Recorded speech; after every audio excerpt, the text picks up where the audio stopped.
Bonjour mes amis stoïciens, et bienvenue à nouveau dans Puissante Habitude Stoïcienne.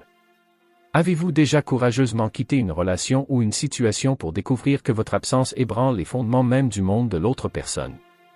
C'est une expérience puissante et déroutante, comme sortir d'une pièce de théâtre et regarder les personnages restants se démener sans leur acteur principal. Lorsque vous prenez cette décision cruciale de donner la priorité à votre propre paix et à votre croissance, cela déclenche souvent une prise de conscience profonde chez ceux que vous laissez derrière vous. Soudain, la personne qui a négligé votre valeur devient hantée par votre absence, aux prises avec le poids de ce qu'elle a perdu. Ce revirement brutal met en lumière une vérité crue sur les relations humaines. Parfois, notre silence parle plus fort que notre présence ne le pourrait jamais. Cette dynamique est une danse austère d'émotions humaines, où le recul change non seulement la chorégraphie, mais modifie également l'intensité de l'ensemble de la performance. Pourquoi notre absence résonne-t-elle plus profondément que notre présence constante? Dans l'épisode d'aujourd'hui, nous explorerons les changements psychologiques qui se produisent lorsque vous vous retirez de la vie de quelqu'un, comment cela le force à faire face à ce que vous comptiez vraiment pour lui et pourquoi cela ravive souvent une reconnaissance et une appréciation qui étaient en sommeil. Les paroles de Sénèque résonnent dans notre thème d'aujourd'hui. Parfois, même vivre est un acte de courage. S'éloigner n'est pas seulement un acte physique, c'est une déclaration courageuse de respect de soi et une affirmation de votre valeur inhérente. Il remodèle les paysages émotionnels des deux parties, suscitant une vague de respect et de désir qui n'étaient pas reconnus auparavant. Rejoignez-moi alors que nous plongeons dans la façon dont le fait de s'éloigner peut transformer non seulement la façon dont les autres vous perçoivent, mais aussi la façon dont vous vous percevez, renforçant votre indépendance et attirant les autres vers votre nouvelle force. Décortiquons ces idées et découvrons le pouvoir magnétique et transformateur de se choisir en premier. Plongeons dans le vif du sujet et sentons l'impact de nos choix se répercuter dans nos vies. J'ai un défi qui donnera le ton à ce qui va se dérouler. Si vous êtes prêt à prendre votre pouvoir et à laisser votre silence résonner plus fort que n'importe quel mot, laissez un commentaire ci-dessous avec la phrase « Votre absence parle plus fort ». Ce n'est pas seulement une déclaration, c'est une déclaration de votre force, de votre détermination et de votre engagement à devenir inoubliable. Il est temps de montrer au monde et à vous-même que vous ne vous contentez pas de prendre du recul, vous vous engagez d'une manière qui leur fera ressentir votre absence comme jamais auparavant. Voyons combien d'entre vous sont prêts à embrasser ce changement puissant et à rendre votre présence indéniable, même lorsque vous n'êtes pas là. Avant de plonger, considérons un scénario courant auquel beaucoup d'entre nous sont confrontés, mais qui ont souvent du mal à s'y retrouver. Imaginez ceci, vous avez été dans une relation ou une amitié où vos efforts semblent unilatéraux. C'est toujours vous qui faites des plans, qui tendez la main et qui essayez de maintenir le lien vivant. Malgré tous vos efforts, l'appréciation et l'effort ne sont pas réciproques. On a l'impression d'être dans une danse solo dans une performance en duo. Maintenant, vous atteignez un point où vous décidez que ça suffit, il est temps de partir. Vous faites ce pas audacieux, en prenant vos distances, en vous concentrant sur votre propre croissance et votre paix. Mais c'est là que ça devient intéressant, une fois que vous vous êtes éloigné. Une fois que vous avez brisé le modèle, la dynamique commence à changer. La personne qui prenait votre présence pour acquise commence à se rendre compte du vide que votre absence a créé. Ils commencent à réfléchir à ce qu'ils ont perdu. Demandez-vous maintenant pourquoi ce changement se produit. Pourquoi le fait de s'éloigner change-t-il la façon dont les gens nous perçoivent et nous valorisent? Ce changement soudain peut être lié à un principe de base de la psychologie humaine connu sous le nom d'aversion aux pertes. Essentiellement, nous sommes programmés pour craindre la perte plus que nous n'apprécions le gain.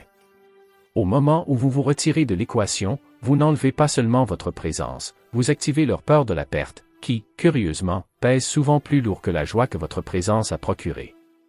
Cette transformation ne consiste pas seulement à ce qu'il réalise votre valeur, il s'agit de vous redécouvrir et de réaffirmer la vôtre. En choisissant votre bien-être et en prenant du recul, vous envoyez un message fort à vous-même et aux autres. Vous n'êtes pas dépendant de l'approbation ou de la présence de quelqu'un d'autre pour votre bonheur et votre estime de soi. Vous définissez et détenez les clés de votre propre valeur. Maintenant, ouvrons un peu.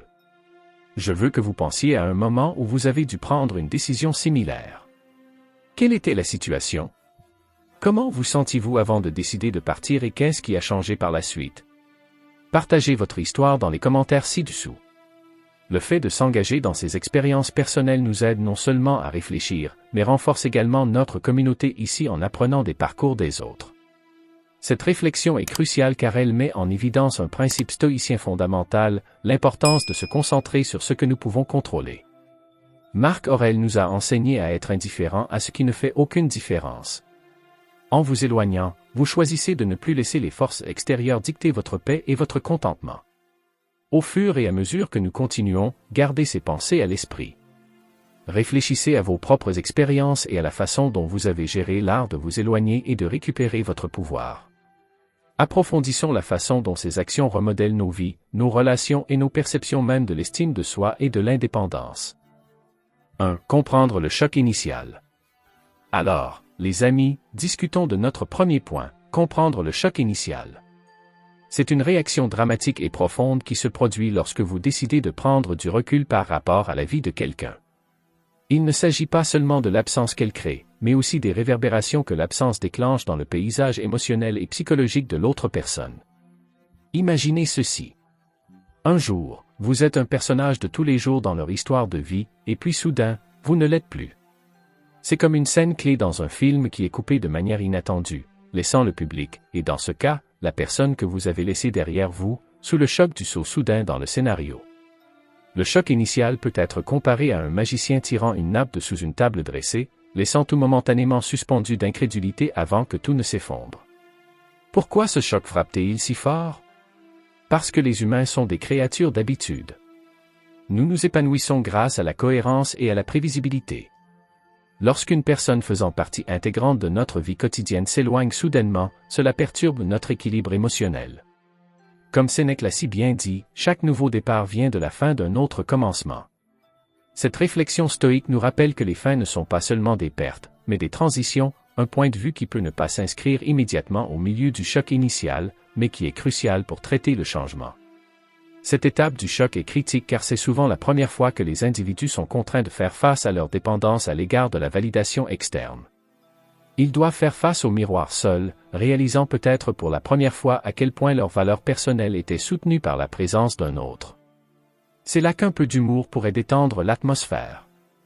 Pensez Y comme si vous réalisiez soudainement que vous chantiez en duo depuis le début alors que vous pensiez que vous faisiez un solo.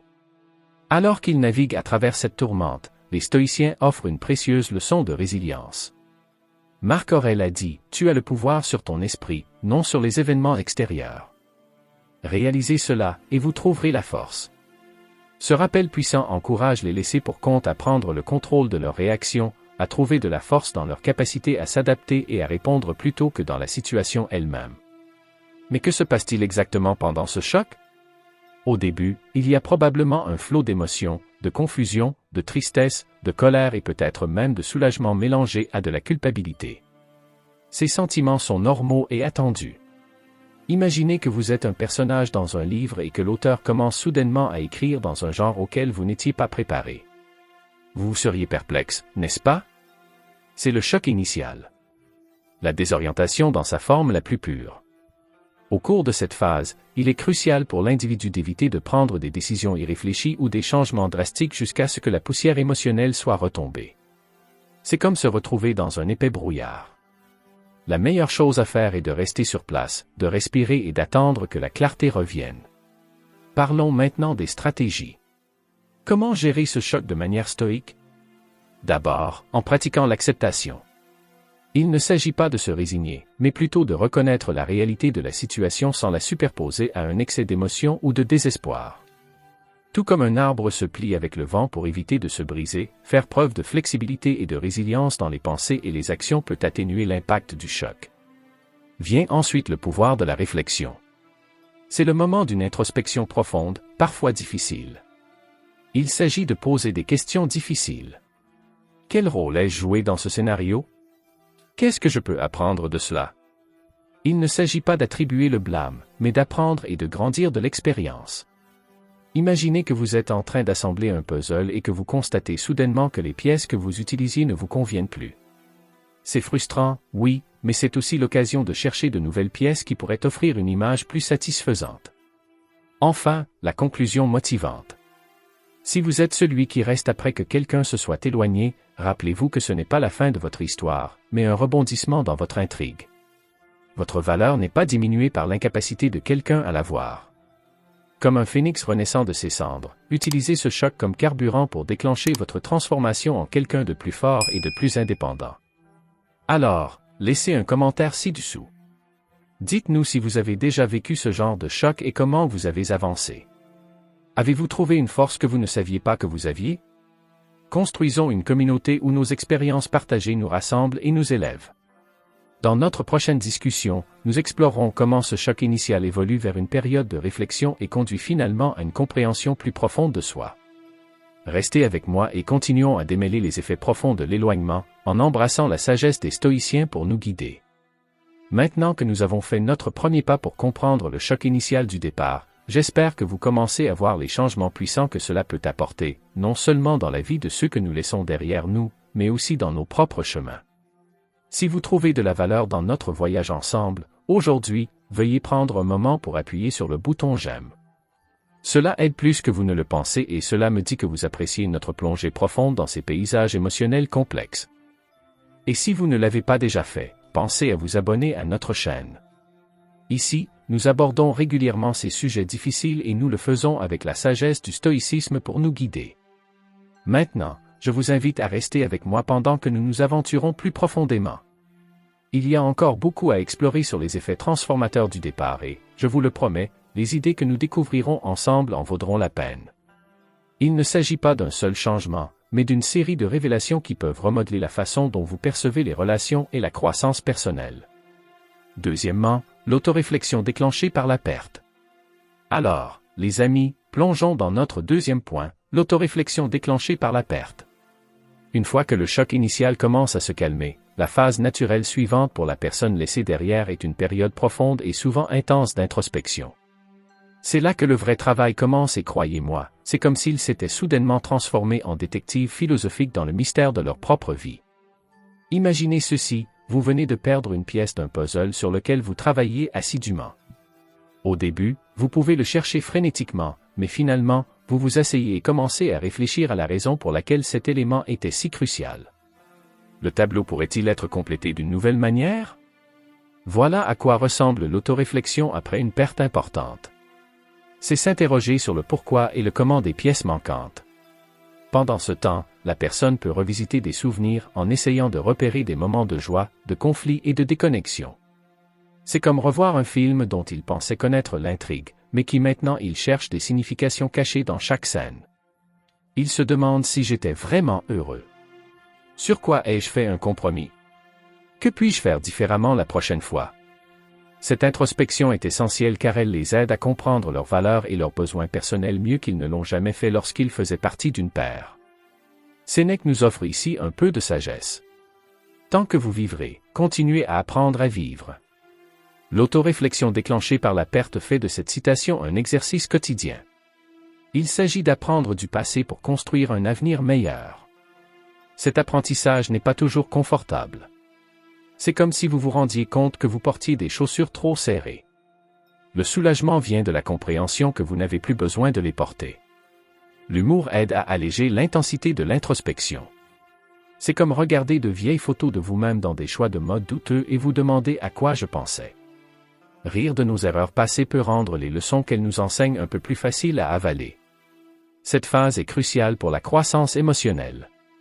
C'est un processus qui dépoussière les coins de leur conscience de soi qui n'avaient peut-être pas été touchés depuis des années.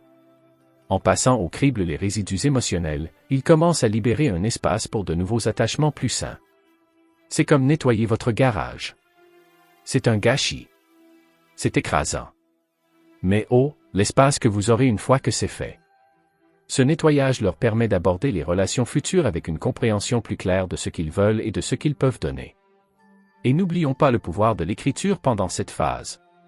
Encourager ceux qui réfléchissent à noter leurs pensées peut aider énormément. C'est comme si on leur donnait un tableau noir sur lequel griffonner.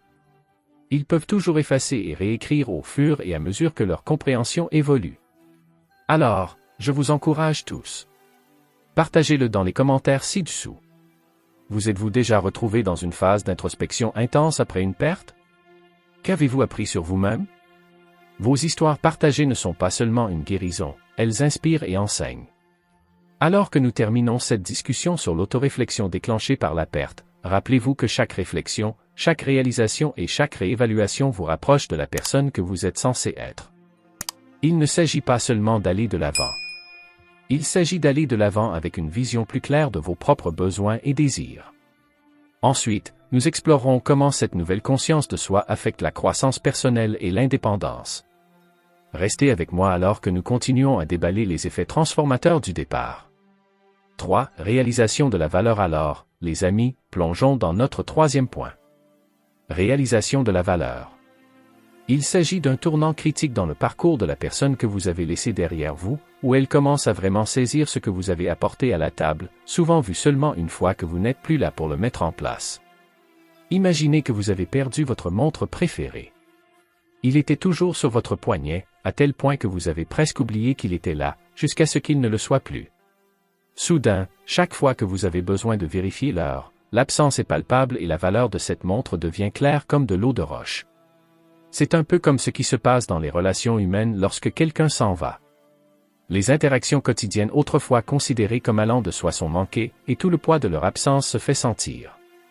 Cette prise de conscience peut frapper comme une réaction retardée. Au début, il peut y avoir du soulagement ou de la défiance, une attitude du genre « je n'ai pas besoin d'eux de toute façon ». Mais à mesure que les jours se transforment en semaines, les contributions et les qualités de la personne qui s'est retirée deviennent plus évidentes. C'est comme si vous découvriez soudainement qu'il manque une scène clé à chaque film que vous regardez, mais dont vous n'avez jamais vraiment parlé.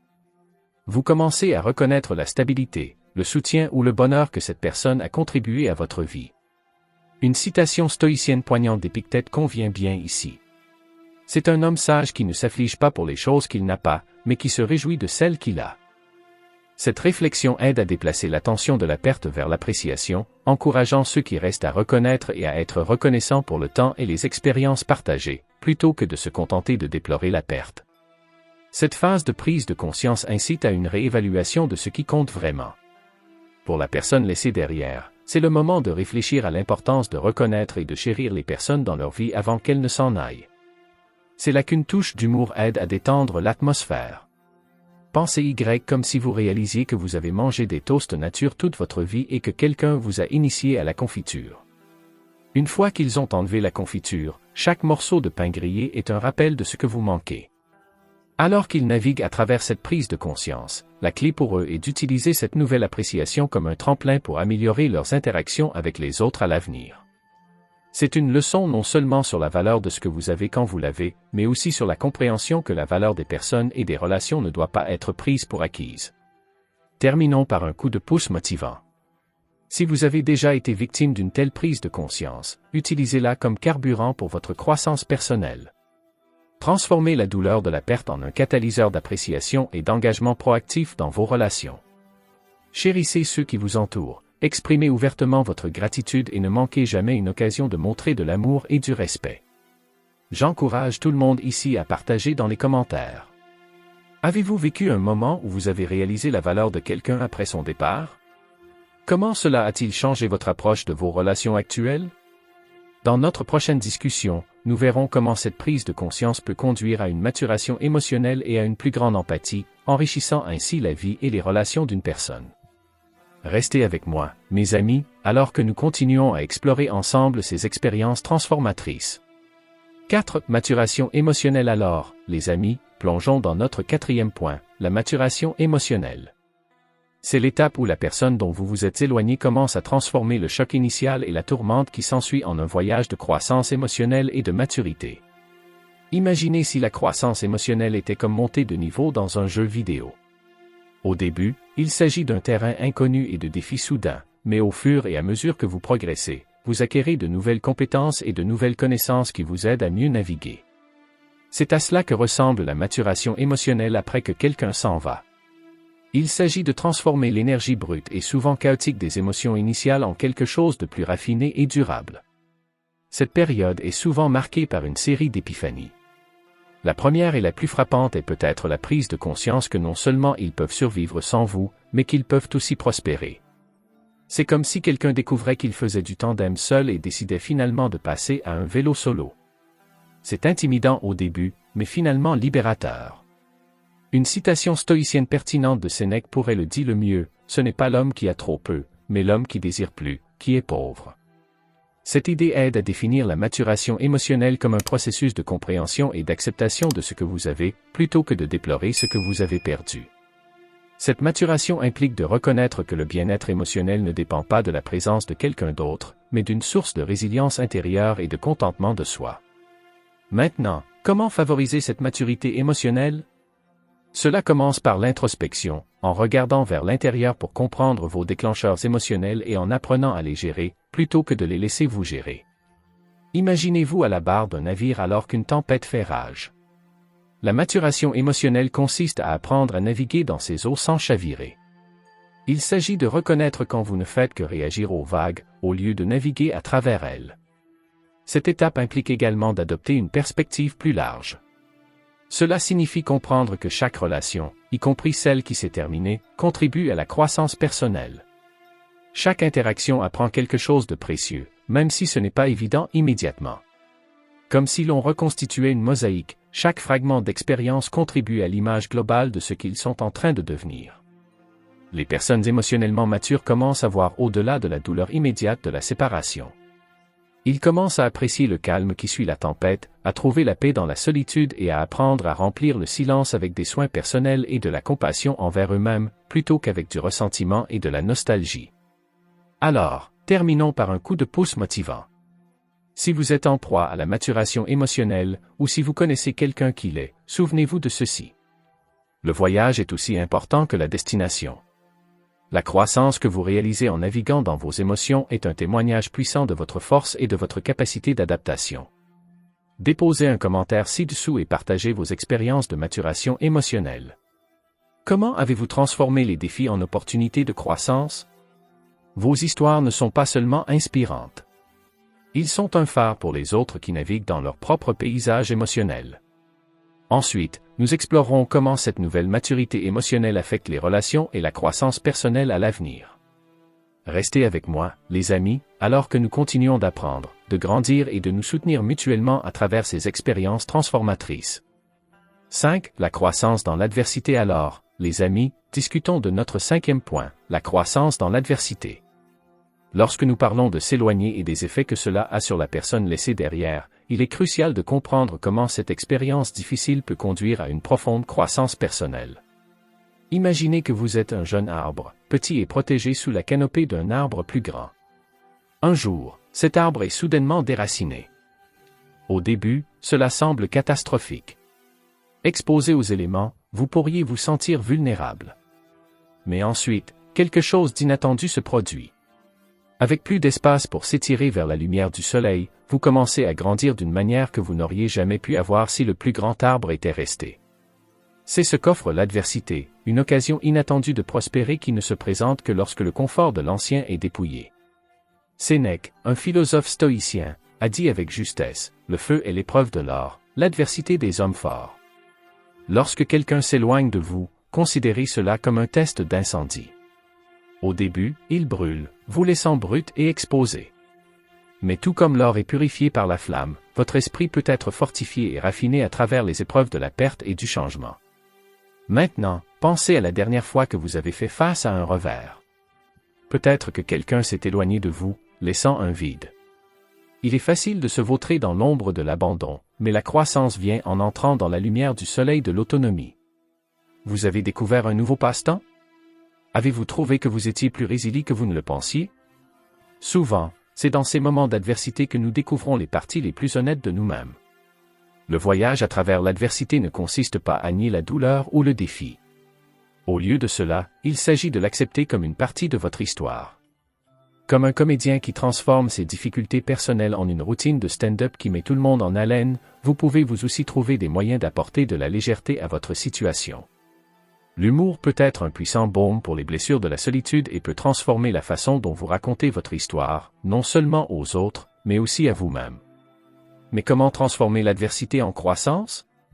Tout d'abord, en reconnaissant la valeur de chaque expérience.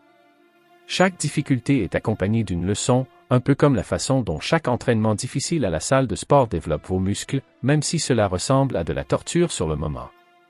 Vous ne verrez peut-être pas les gains tout de suite, mais ils s'accumulent, et un jour, vous vous regarderez dans le miroir et vous verrez un vous plus fort et plus capable. Et n'oublions pas la réflexion. Une fois que le choc et la douleur initiaux se sont calmés, prenez un moment pour réfléchir à ce que cette adversité vous a appris sur vous-même. Quelles nouvelles compétences avez-vous acquises? Comment vos priorités ont-elles changé?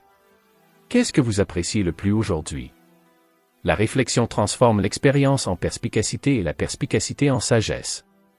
Donc, pour conclure, si vous avez été laissé pour compte, sachez ceci. Votre chemin est maintenant un chemin de croissance. La route peut être accidentée, un peu solitaire, peut-être même effrayante par moments, mais c'est la vôtre, et elle est bordée d'opportunités de devenir la meilleure version de vous-même. J'aimerais entendre parler de vos expériences de croissance dans l'adversité. Déposez un commentaire ci-dessous et partagez votre histoire. Comment avez-vous transformé une fin douloureuse en un nouveau départ? Vos histoires ne sont pas seulement les vôtres, elles sont un phare pour d'autres personnes qui traversent leur tempête. La prochaine fois, nous verrons comment le fait de surmonter ces difficultés renforce non seulement notre indépendance, mais approfondit également nos liens avec ceux qui sont encore à nos côtés. Restez avec moi, mes amis, alors que nous continuons d'apprendre, de grandir et de relever les défis de la vie ensemble.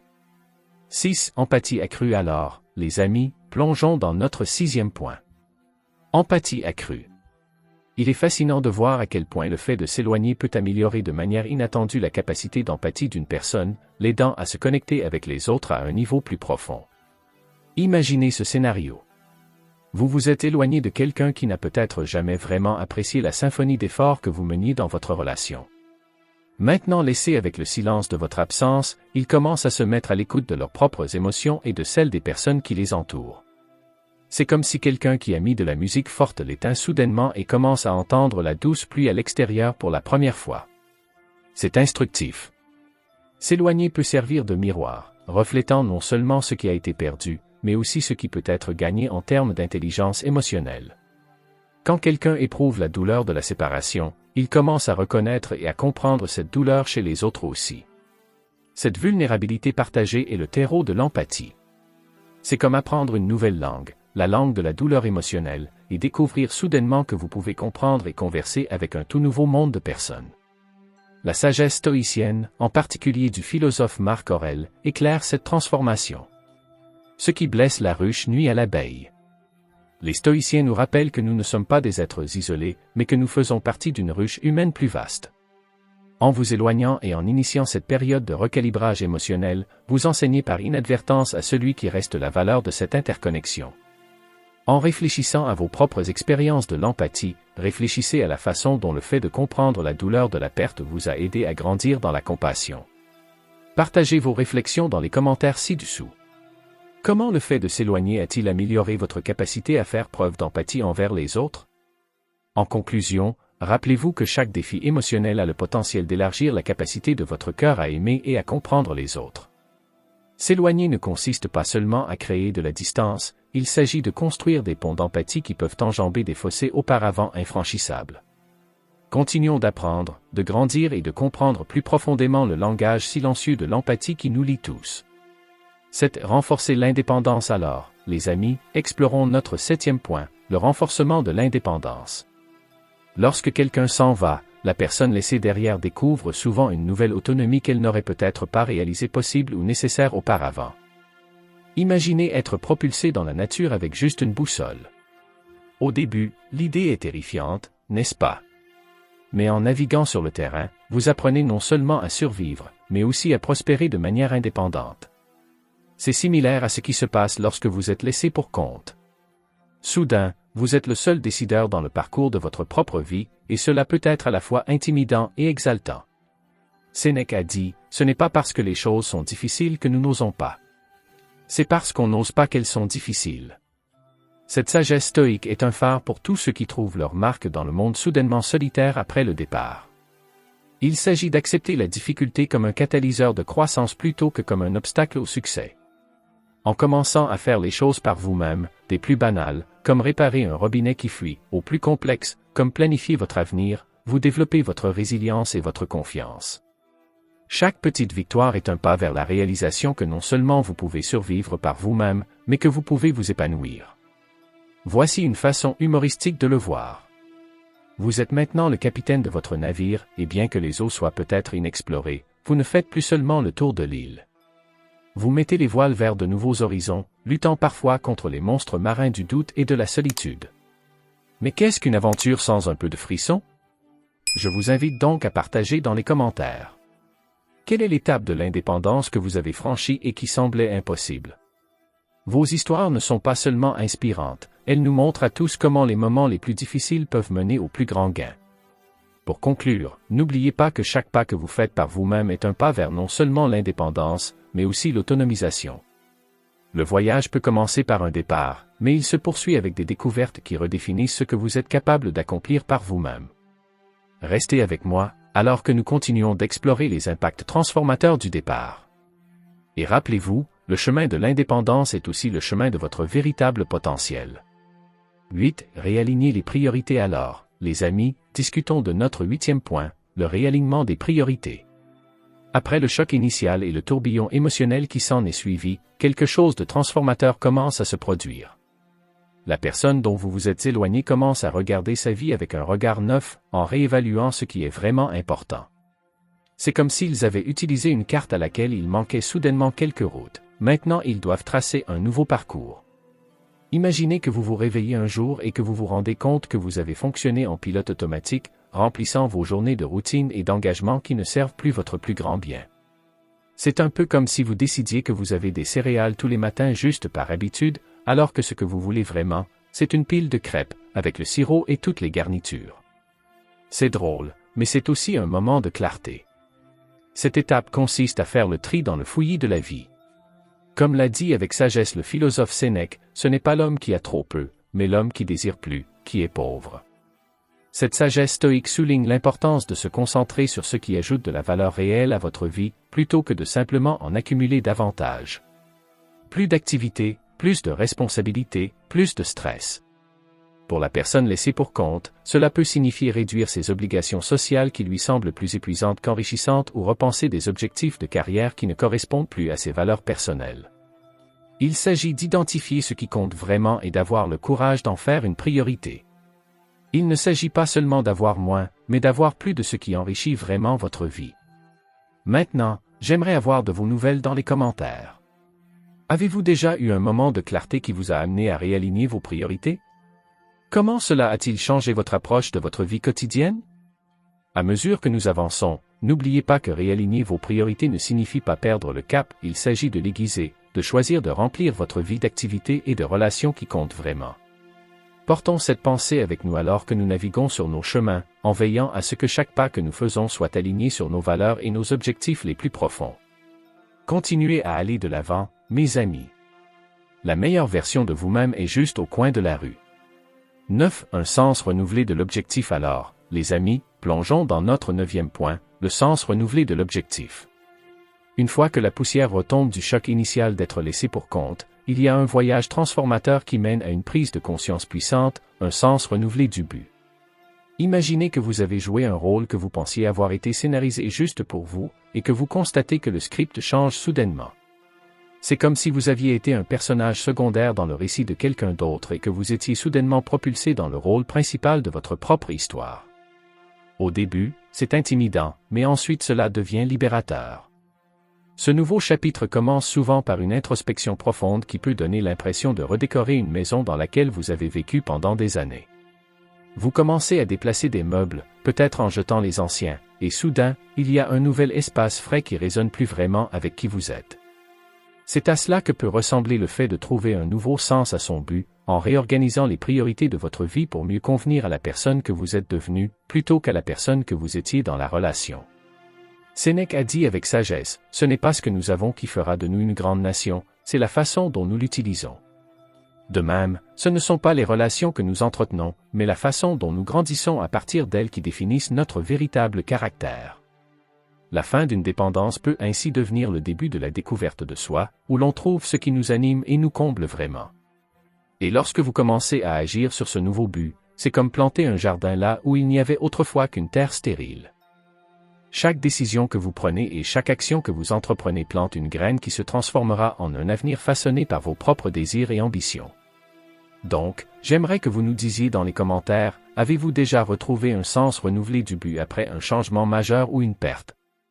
Comment cela s'est-il passé pour vous? Comment cela a-t-il remodelé votre approche de la vie? Continuons à raconter ces histoires et ces expériences. Ce ne sont pas seulement des récits de survie, mais de prospérité. Ils nous rappellent que chaque fin laisse place à de nouveaux départs passionnants. Allons de l'avant, non seulement pour récupérer, mais pour découvrir de nouvelles voies remplies de passion et de détermination. Continuez à marcher avec audace dans vos nouveaux rôles, tout le monde, et laissez le monde voir à quel point vous brillez par vous-même. 10. Clôture et nouveau départ. Alors les amis, discutons de notre 10e et dernier point, la fermeture et les nouveaux départs. Cette étape consiste à sceller le passé et à s'avancer avec audace vers l'avenir. C'est là que la personne que vous avez laissée derrière vous finit par accepter la fin d'un chapitre et le début d'un autre, plus plein d'espoir.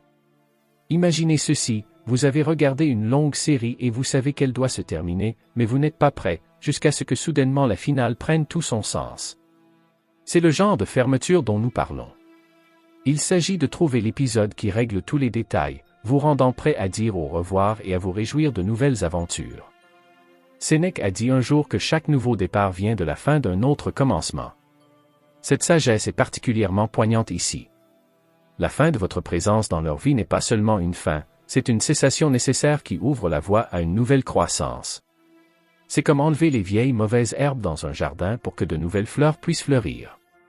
La personne laissée pour compte apprend à apprécier sa propre compagnie, découvre de nouvelles forces et peut-être même trouve de nouvelles passions qui ont été éclipsées par votre présence. Maintenant, l'humour nous aide à traiter le changement, alors allégeons l'atmosphère. Pensez à la fermeture comme si vous vous débarrassiez enfin de ce vieux réfrigérateur cassé qui accumulait de l'espace dans votre cuisine. C'est un peu triste de le voir partir, la nostalgie est puissante, mais regardez tout ce nouvel espace pour une mise à niveau brillante. En terminant, rappelez-vous que la fermeture n'est pas seulement une question de fin, il s'agit de préparer le terrain pour de nouveaux départs. Il s'agit de la personne que vous avez laissée derrière vous au seuil de sa nouvelle vie, inspirée par son parcours et les leçons apprises. Alors, laissez un commentaire ci-dessous si vous avez trouvé une conclusion dans vos propres expériences. Comment avez-vous accueilli votre nouveau départ? Vos histoires et vos idées aident non seulement les autres à se sentir moins seuls, mais les inspirent également à chercher à tourner la page et à prendre un nouveau départ. Merci d'être resté avec moi tout au long de cette série, mes amis. N'oubliez pas que chaque fin est le début d'une nouvelle aventure. Continuons d'avancer, d'embrasser chaque nouveau chapitre avec courage et anticipation. Voici les nouveaux départs et les belles surprises qu'ils apportent. Prêt à embrasser votre propre voyage de fermeture et de nouveaux départs? Appuyez sur le bouton j'aime si vous êtes prêt à vous lancer dans de nouvelles aventures et n'oubliez pas de vous abonner pour plus d'informations sur la façon de naviguer dans les transitions de la vie avec une sagesse stoïque. Partagez vos histoires de fermeture et de nouveaux départs dans les commentaires ci-dessous. Nous devenons plus forts en tant que communauté lorsque nous partageons nos parcours. Il s'agit de transformer les fins en nouveaux départs passionnants.